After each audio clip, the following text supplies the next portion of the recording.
Биржийн хуулийн дээр нэмэлт өөрчлөлт орохоор төсөл орж ирж байна. Тэгээ яг төсөлтөө одоо ирсэн байгаа материалтай танилцаад үзэхээр 6 гол агуулгыг хөндөж байна гэж бол үзэж байгаа. Энийг одоо тайлбарлана. Тэгээ түрүүн бол баасан жаргал гишүүн, сайн зориг гишүүдийн асуултыг сонсоод хариултыг авахаас өмнө энэ 6 агуулгын 4-ийг нь бол хүлээн зөвшөөрөх юм аа гэд бодож илаа. За одоо бол нэг дээр нь л ирчээд байна л да. Тэгэхээр одоо хилцэх хэсгийг нь бүгдээрээ бас сайн тунгаад шийдэх хэрэгтэй баха. За санал нэгдэж байгаа одоо ганц байгаа зүйл нь уулуурхаан бүтээгдэхүүнийг дотоодын баяжуулах боловсруулах үйлдвэрт биержээр дамжуулан арилжахыг нээж өгөх ёстой. Энэ бол орхигдсон байсан зүйл. Тэгвэл өгүүлбэр нь бас болно гэж төгссөн байх. Тэгэхээр энэ одоо ямар учиртай юм бол ажлын хэсэгт хэрвээ хилцхэн шийдэх юм бол ажлын хэсэгт орохдоо арилжна гэдгээр нь одоогийн байгаа хуулийн одоо өгүүлбэрийн агуулгатай нь төстэй байдлаар оруулах ёстой байх.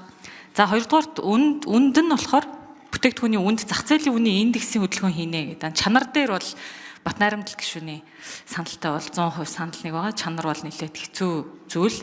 Тэгээ манай нүүрсний чанар сайн байх юм бол тэгээд үн маань өсөх юм. Тэгэхээр энийг бас тогтооход ч хэцүү дээ. Тэгэхээр энэ үнийн индекстэй холбоотой би ойлгохдоо хөрөнгийн биржийн төлөвлөгөөний захирал хариулах баха. Хөдөлгөөн индексийг нэг оруулсан байдлаар журмаар шийдвэрлэх талаар ярьж исэн да. Тэгэхээр энэ дээр бас тайлбар хийгээд өөрөө төлөвлөгөөний захирлаа. За энэнийг болохоор ер нь бол дэмжиж байгаа, үн буурч байгаа үед яах вэ, үн нэгсэж байгаа үед яах вэ гэдэгт нь хөдөлгөөнийг оруулдаг байх хэвээр. Яаж оруулах вэ гэдгийг нь мэргэжлийн хүмүүсийн шийдэх байх. 3 дугаар нь болохоор дагах хуулиар цөмийн энергийн агентлагийг байгуулах нь одоо миний л ойлгосноор сая энэ хуульч гишүүдийн хэлснээр юун дээр тусдаа үзэл баримталтай орж ирэх хэрэгтэй байсан байх юм. Тэгээ энэ дээр бас одоо энэ үзэл баримтал гэж бид нар дээр орж ирсэн материал дээр Алтан гэрэл сайд гар үсэг зурцсан байх юм. Тэгэхээр одоо хуулиа мэдээ зөрчиж зураагүй байлтай. Одоо яах ёстой юм бол мэдэхгүй. Үнэхээр шаардлагатай бол тусад нь бас дахиад цөмийн энергийн агентлагаа оруулаад явмаар юм. Тэгээ ер нь энэ ажилтны хэрэгцээлийн яамдаа ажиллаж байсны хувьд угаасаа дотор ажиллаж байгаа хүмүүсийнхаа одоо ямар чадвартай гэж мэдж байгаа учраас тэднийг хийсэн бүх зүйлийг бол дэмжиж явдаг чадварлаг хүмүүс ажилт юм аа. Гэхдээ энэ ураантай холбоотой асуудал дээр дуурсан гишүүд нь адлуулад яг яам нь олигтой хариултыг бол өгөхгүй л байгаа. Тэгээ цөмийн энергийн агентлаг байгуулад өгдөг болоод яг хамгаалдаг болох юм лөө. Гэхдээ цөмийн энергийн алба нь бол байгаа шүү дээ. Тэгэхээр тэр цаана олон улстай хүлээс үүргээрээ мэдээлэл өгөөд явах субъект нь бол байж л байгаа. За тэгэхээр энэ асуудал бас ингээд эргэлзээтэй болоо авчичаа.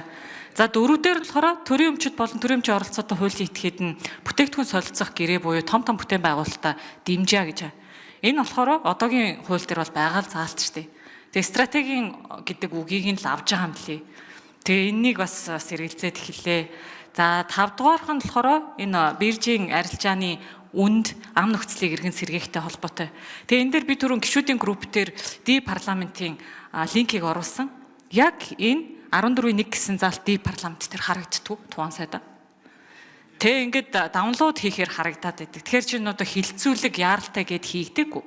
Тэгээ ямар нэгэн байдлаар ди парламент дээр орж ирэхдээ яг энэ заалт нь орж ирээгүй. Тэгэхээр хэн ч мэдээгүй. За ингээд үзэл баримталтай болохоор олон улсын худалдааны танхимаас гарсан журмыг батална гэдэг. Танхимаас журам баталдаггүй. Тэг зүгээр энэ худалдааны нөхцөлийг л ярь. Тэгэхээр энийг одоо яах вэ? Тэгээ одоо миний минут дуусгалахын өөрийнхөө эхлээд энэ төлөвлөгөөний захирлаас үнийн индекстэй холбоотой хөдөлгөөн их асуудлыг журмаар тодорхойлох хэсэг дээр нь хариултыг авъя да. Тэгээд дахиад үргэлжлүүлээ асууя.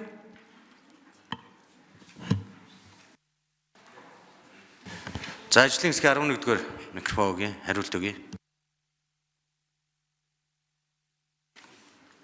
За Уянга гишүүний асуултанд хариулъя. Хөрөнгийн биржийн захирал төлөвлөгөө байна. За энэ үнийн индекс, чанарын индекс гэдэг энэ чанарын тохируулга гэдгийг бол яхахгүй Монголын хөрөнгийн биржээс оруулсан санал байгаа. За энэ ямар учиртай юм бэ гэхээр энэ түрүүн Бат найрамдал гишүүний хэлснээр үн унахад ч гэсэн арилжаа явагдаж байдаг, үн өсөхөд ч гэсэн арилжаа явагдаж энэ зарчмыг баримталж ирээдүйд одоо олон улсын жишгт төхүүлэхийн тулд энэ өөрчлөлтийг бол оруулах зайлшгүй шаардлага бол байгаа. Яг одоогийн хуулиар бол энэ индексийг бол ашиглаж болно, ашиглахгүй байж болно гэсэн тодорхой заалт бол байхгүй.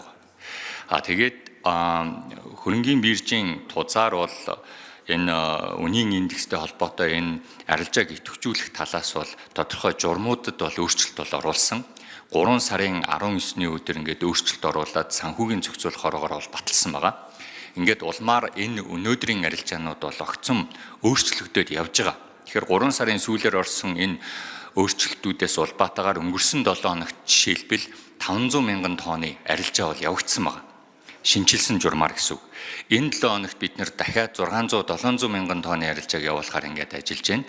Тэгэхээр энэ үнийн одоо өмнө унсан ч арилжаа явагдаж байдаг, үн өссөн ч арилжаа явагдаж байдаг. Ийм очир шалтгаан дээр энэ үнийн эндсийг хуулийн дээрээ маш тодорхой оруулах юм бол цаашид бол энэ арилжаанд бол маш эергээр бол нөлөөлөх боломжтой гэж бол үзэж байгаа юм а.